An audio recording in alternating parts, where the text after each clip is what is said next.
다 함께 사도신경으로 우리의 신앙을 고백하며 이 새벽 주님 앞에 나아갑니다. 나는 전능하신 아버지 하나님 천지의 창조주를 믿습니다. 나는 그의 유일하신 아들 우리 주 예수 그리스도를 믿습니다. 그는 성령으로 잉태되어 동정녀 마리아에게서 나시고 본디오 빌라도에게 고난을 받아 십자가에 못 박혀 죽으시고 장사된 지 사흘 만에 죽은 자 가운데서 다시 살아나셨으며 하늘에 오르시어 전능하신 아버지 하나님 우편에 앉아 계시다가 거기로부터 살아있는 자와 죽은 자를 심판하러 오십니다. 나는 성령을 믿으며 거룩한 공교회와 성도의 교제와 죄를 용서받는 것과 몸의 부활과 영생을 믿습니다. 아멘. 찬송가 363장 함께 찬송하시겠습니다.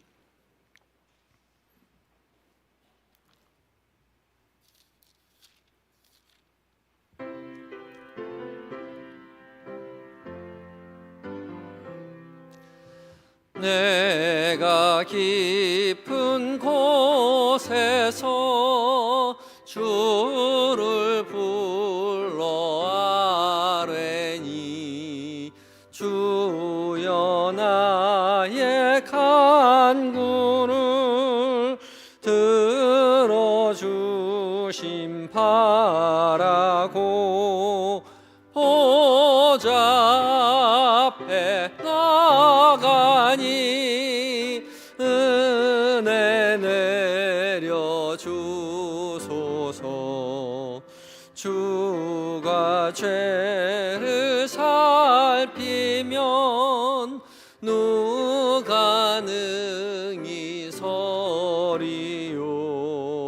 오직 주만 모든 죄 용서하여 주시니 주님 앞에 떨면서 용서하심 빕니다. 파수꾼이 새벽을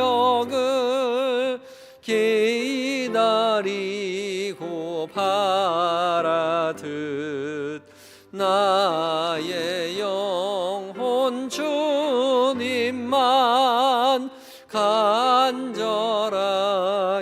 바라네. 이스라엘 백성아 주를 바라보아라.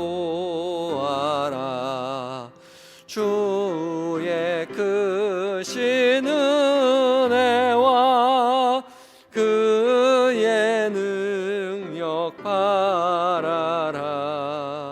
주의 깊은 은총에 우리 구원이 있으니 변함없는 주님만 믿고 기다릴지라. 아멘. 함께 기도하시겠습니다. 사랑과 은혜가 풍성하신 우리 주 여호와 하나님, 오늘도 주께서 우리를 깨우셔서 주의 전에 주의 말씀 앞에 서게 하여 주시니 감사합니다. 순종하는 모습으로 선 우리 모두에게 성령 하나님 말씀 가운데 우리의 마음 가운데 주의 거룩한 빛을 비춰 주시옵소서. 살아계신 하나님의 음성이 우리의 귓가에 들려지게 하시고 마음밭에 뿌려지게 하시고 하나님 그 마음 하나님 말씀 가운데 새기어져서 거룩한 삶 살아갈 수 있도록 주여 도와 주시옵소서. 예수님의 이름으로 기도드립니다. 아멘. 함께 묵상할 하나님의 말씀은 욥기서 16장 1절로 17절까지의 말씀입니다. 구약 777쪽에 있습니다. 욥기서 16장 1절로 17절까지의 말씀을 한 절씩 교독하고 마지막 절 함께 봉독합니다.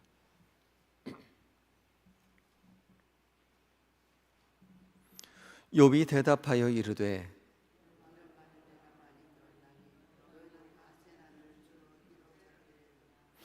헛된 말이 어찌 끝이 있으랴. 내가 무엇에 자극을 받아 이같이 대답하는가.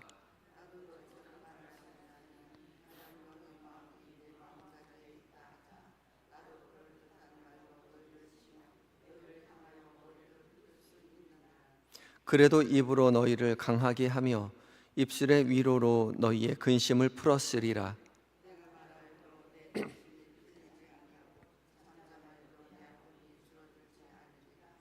이제 주께서 나를 피곤하게 하시고 나의 온 집안을 패망하게 하셨나이다.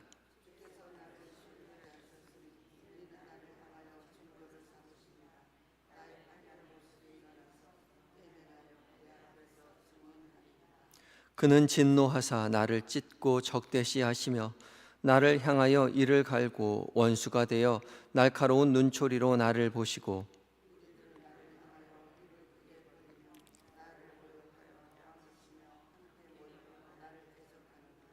하나님이 나를 악인에게 넘기시며 행악자의 손에 던지셨구나.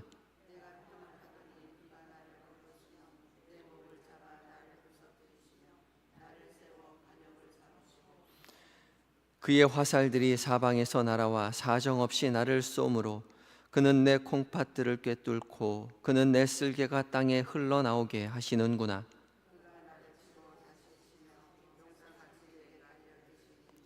내가 굵은 배를 꿰매며 내 피부에 덮고 내 뿔을 티끌에 더럽혔구나.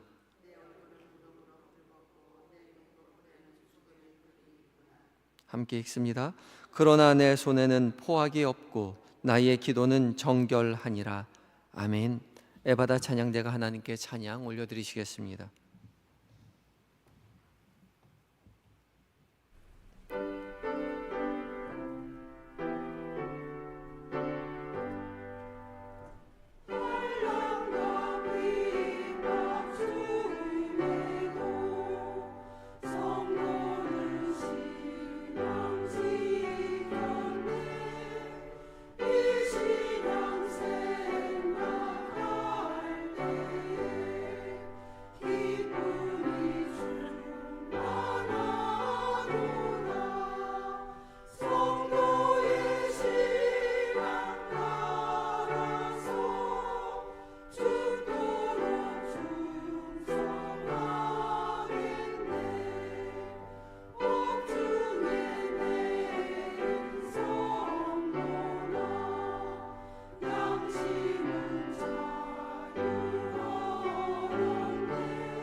아멘. 귀한 은혜의 찬양 감사합니다.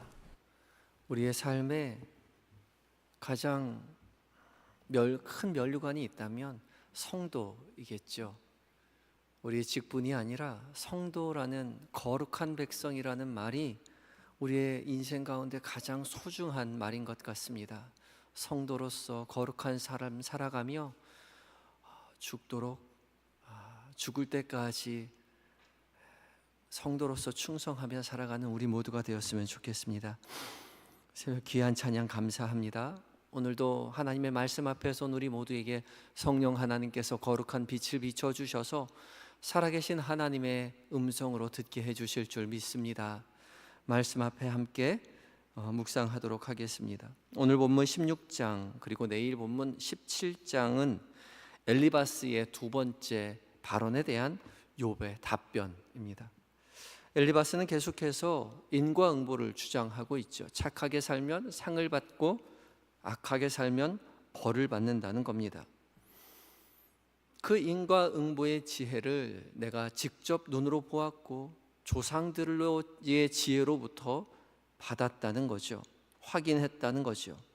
악인은 반드시 고난당하게 마련인데 욥인 내가 지금 고난당하는 것을 보니 악하게 사는 것이 분명하다는 거죠. 그런데 왜 너는 지금 고난당하면서도 하나님 앞에 그리고 우리 친구들 앞에서 항변하고 있느냐, 의로운 척하고 있느냐, 교만하게 하나님 앞에 덤비는 모습을 보여주고 있느냐, 그렇게 말하면서 욥에게 회개할 것을 충고하고 있습니다. 이런 말을 하였던 엘리바스에게 욥이 다시 한번 자신의 결백함을 주장하죠. 특별히 오늘 1절부터 17절까지의 말씀에서는 위로하러 온 세 명의 친구들에 대한 섭섭함을 이야기하고 또 하나님을 향해서 항변합니다. 원망하고 토로하고 있죠. 특별히 1절부터 5절까지 욥은 무정하고 무익한 친구들을 향해서 섭섭함을 토로합니다. 2절 말씀에 이런 말은 내가 많이 들었나니 너희는 다 재난을 주는 위로자들이구나, 그렇게 말합니다. 욥은 지금까지 친구들이 해준 이 많은 말들을 이미 많이 들었다라고 말합니다. 내가 이렇게 알고 있는 말이 아니라 많이 들어온 말이라는 거죠. 그냥 알고만 있는 것이 아니라 그런 말 해준 사람 많다는 것입니다. 그런데 그런 많은 말들이 하나도 위로가 되지 않는다는 거죠. 위로는커녕 재난을 주고 있다라고 말합니다. 재난을 주는 위로자이죠. 위로하러 왔으면 위로 줘야 하는데 위로가 아니라 재난을 줍니다. 이 재난이라는 말은 아말이라는 히브리어인데 고난, 고통, 슬픔 그런 뜻을 가지고 있습니다. 위로한답시고 와서 고통을 더해주고 또 슬픔을 더해주고 고난을 더해주는 사람입니다. 짐을 하나 더 주는 사람들인 거죠. 그래서 욥은 친구들을 원망합니다. 4절입니다. 나도 너희처럼 말할 수 있나니 가령 너희 마음이 내 마음자리에 있다 하자 나도 그럴듯한 말로 너희를 치며 너희를 향하여 머리를 흔들 수 있느니라. 너희가 지금 하는 말들은 나도 할 수 있다는 겁니다. 너희 마음이 내 마음 자리에 있다면, 입장 바꿔 생각해 놓는다면 나도 머리 저으면서 그럴듯한 말로 늘어놓을 수 있다는 거죠. 판에 박힌 말들이요, 그런 말 할 수 있습니다. 나도 많이 들었습니다. 그런데 욥은 여기서 한 걸음 더 나아가죠. 5절입니다. 그래도 입으로 너희를 강하게 하며 입술의 위로로 너희의 근심을 풀었으리라. 그래도 입으로 너희를 강하게 하며 말로 힘을 주고 위로를 주어 근심을 풀었을 것이다. 슬픔을 위로해 주었을 것이다. 그렇게 말하고 있죠. 고난당한 욥에게 필요한 것은 위로였는데 위로 주겠다고 찾아온 사람들이 재난을 주고 있었다는 거죠. 상처를 주고 있었다는 겁니다. 입장 바꿔서 생각해 보면 그런 거 나도 줄 수 있지만 나라면 위로를 주었을 것이다 라고 말하고 있죠. 위로란 말이요, 위로 컴패션은 함께 패션 아파하는 사람들인 거죠. 함께 아파하는 것이 위로였는데 함께 아파하기보다는, 함께 고통당하기보다는 고통을, 아픔을 더하게 해 주었다는 것이죠. 욥의 이런 원망 속에서 우리의 모습을 돌아보게 됩니다. 우리가 서로를 향해 건넨 말 한마디가 정말로 그 사람에게 위로가 되었는지, 우리가 정말 그 사람에게 충고를 주면서 함께 아파하고 있었는지 돌이켜본다는 거죠. 사람을 향해서 칼이 되어서 서로에게 아픈 곳을 찌르고 있지는 않았는지 돌아보게 됩니다. 특별히 신앙생활 오래 하면 오래 할수록 사람들에게 관대하고 포용하고 진짜 위로하는, 함께 아파하는 그런 삶을 살아내야 함을 우리가 머리로는 잘 알고 있지만 실제로 그런 삶을 살기는 쉽지 않다는 것을 느낍니다. 특별히 오래 신앙생활하면 오래 신앙생활할수록, 또 열심히 신앙생활하면 열심히 신앙생활할수록 오히려 우리는 더 완고해지고 또 남을 비판하고 또 옹색해지는 것 같다는 거죠.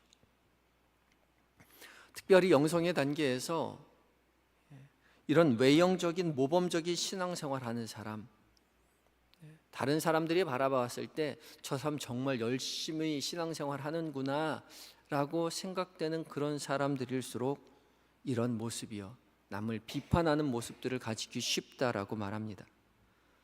모범적인 신앙생활 하면서 그런 신앙생활 하지 않는 사람들을 비판하는 것이죠.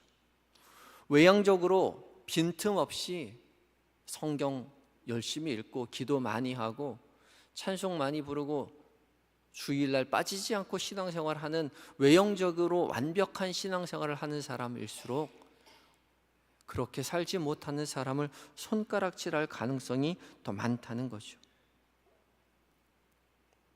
그런데 예수님은 그렇게 하지 아니하셨죠. 친히 아픔의 자리에 찾아가셔서 함께 아파하셨습니다. 진짜로 위로하신 것이죠. 사회에서 고난당하고 아픔 속에 있고 사회에서 그래서 아파하기 때문에 죄인이라 칭함받고 외면당했던 사람들을 직접 그들을 찾아 나서셨죠. 그들에게 회개를 촉구한 것이 아니라 그들과 함께 먹고 마시면서 내가 너희를 위해서 왔다, 병자를 위해서 왔다, 그렇게 말씀하시며 그들을 진짜로 위로해 주셨습니다.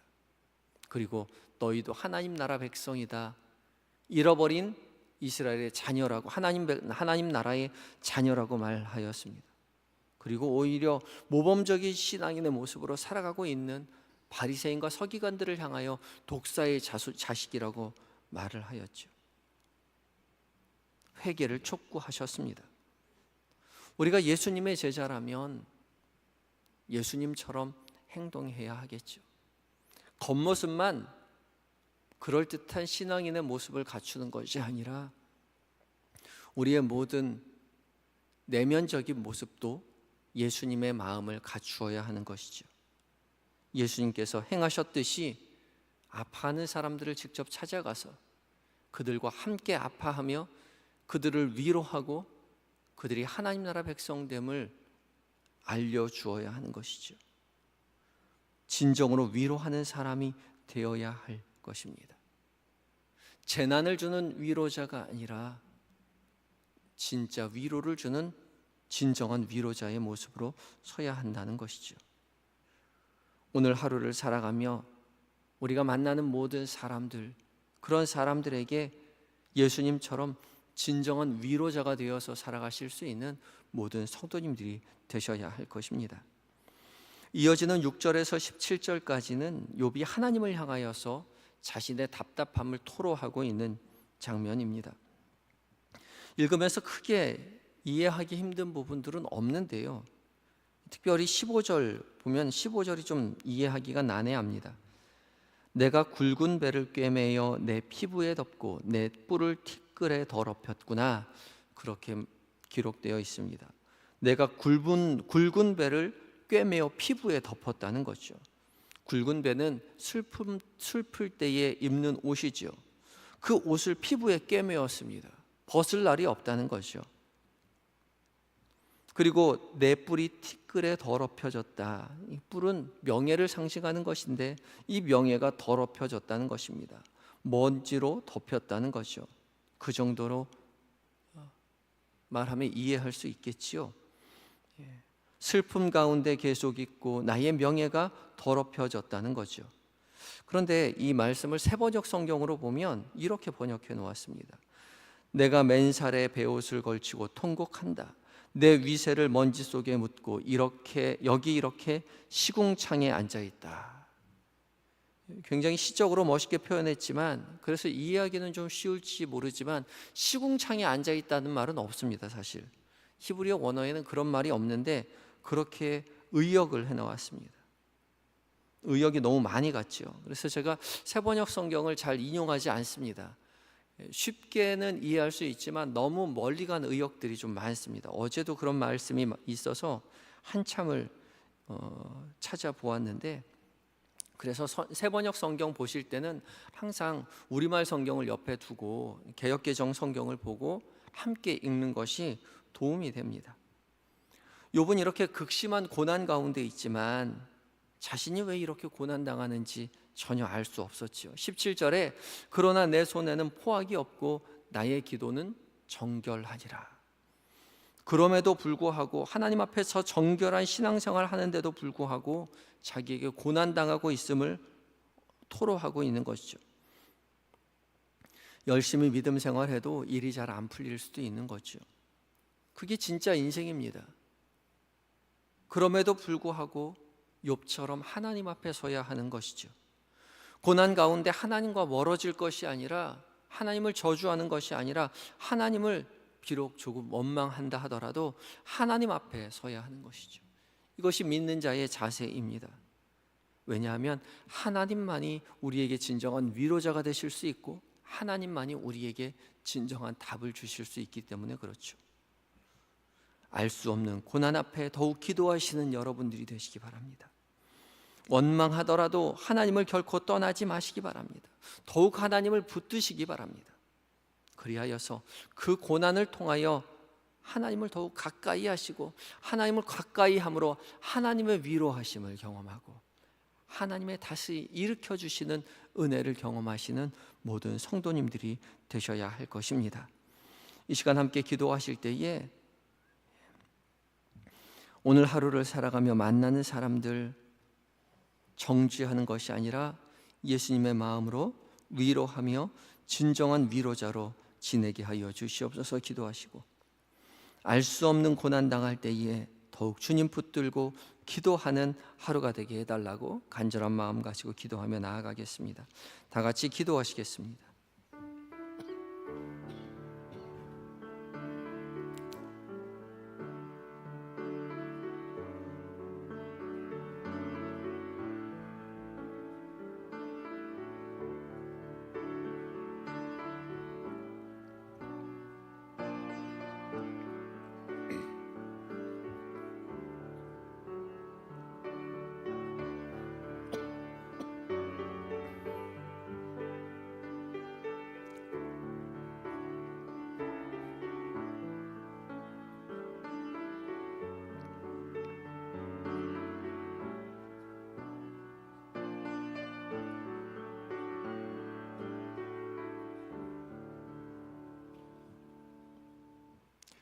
고난 가운데, 죄 가운데 있는 우리를 찾아오셔서 긍휼과 위로로 품어 안아주시는 주님, 죄 많은 우리의 삶 가운데 너도 여전히 하나님의 자녀라고 말씀하여 주시니 감사합니다. 주께서 우리를 위로하여 주신 것처럼 우리도 서로를 위로하며 오늘 한날 살아가게 하여 주시옵소서. 만나는 사람들에게 주님의 마음으로 하나님 그들을 위로하게 하시고, 정죄하기보다 이해하고 용납하며 마음을 같이 하는 하나님, 그런 삶을 살게 하여 주시옵소서. 성령 하나님, 우리에게 무슨 말로 위로할지 지혜를 주시고 곁에서 함께 울 수 있는 긍휼의 마음도 허락하여 주시옵소서. 주님의 자녀들, 고난당하는 자들 있으면 주님 위로하여 주시옵소서. 친히 찾아가 그 마음 가운데 앉아 주시옵시고 감싸 주시며 그 고난으로 말미암아 하나님을 더욱 붙들고 의지하는 시간 되게 하여 주시옵소서. 결코 원망하지 않도록 주님 붙잡아 주시고, 하나님 죄 짓지 않도록 주님 깨우쳐 주시고, 사단막이 틈타지 못하도록 지켜주셔서 그 고난을 통하여 더욱더 주님을 가까이 하는 은혜를 누리게 하여 주시옵소서. 오늘 하루 살아가며 우리의 모든 계획된 일정 가운데, 만나게 되는 사람들 가운데, 그들과 나눈 대화들 속에서 하나님이 곁에 계심을 결코 잊지 않도록 주님 우리를 깨우쳐 주시고, 주님과 동행하여 주 안에서 평안을 누리는 한날 되게 하여 주시옵시고, 하루를 다 마치고 저녁 무렵 함께 이 자리에 모여 말씀 앞에 서는 은혜도 누리게 하여 주시옵소서. 주님, 이 시간 잠들어 있는 우리의 자녀들, 남편과 아내, 부모님 기억하여 주시고 동일한 은혜 주셔서 믿음의 가문 되어 하나님 찬양하는 복을 누리게 하시고 세상 한가운데에 주의 살아계심을 입술로 삶으로 증거하는 제자된 가문 되게 하여 주시옵소서. 몸과 마음이 연약한 한우들 주님 기억하여 주시고 직접 먼저 찾아가 주님 그 마음 가운데 위로하여 주시옵시고 치료의 광선을 속히 비춰주셔서 그들의 연약한 몸이, 그들의 연약한 마음이 회복되어 살아계신 하나님을 증언하는 믿음의 사람으로 우뚝 서게 하여 주시옵소서. 군에 있는 아들들, 해외에 있는 자녀들, 출타 중인 교우들, 주님, 우리는 곁에 있을 수 없사오나 주께서 늘 함께 계셔서 세밀히 은밀히 살펴 도와주시옵시고 믿음의 사람 곁에 붙여주셔서 넉넉히 그 어려움, 그 사명 기쁘게 감당하고 자녀, 가족의 품으로, 교회의 품으로 돌아올 수 있도록 주여 도와주시옵소서. 이 나라의 민족 주님 불쌍히 여기셔서 하나님만 섬기는 나라 되게 하시고 온 민족의 복음 들고 나아가 선교하시는 선교사님들 성령으로 충만하여 승리케 하여 주시옵소서. 모든 것 주 앞에 의탁드리올 때에 예수님의 거룩하신 이름으로 기도드립니다. 아멘. 하늘에 계신 우리 아버지, 아버지의 이름을 거룩하게 하시며 아버지의 나라가 오게 하시며 아버지의 뜻이 하늘에서와 같이 땅에서도 이루어지게 하소서. 오늘 우리에게 일용할 양식을 주시고 우리가 우리에게 잘못한 사람을 용서하여 준 것 같이 우리 죄를 용서하여 주시고 우리를 시험에 빠지지 않게 하시고 악에서 구하소서. 나라와 권능과 영광이 영원히 아버지의 것입니다. 아멘.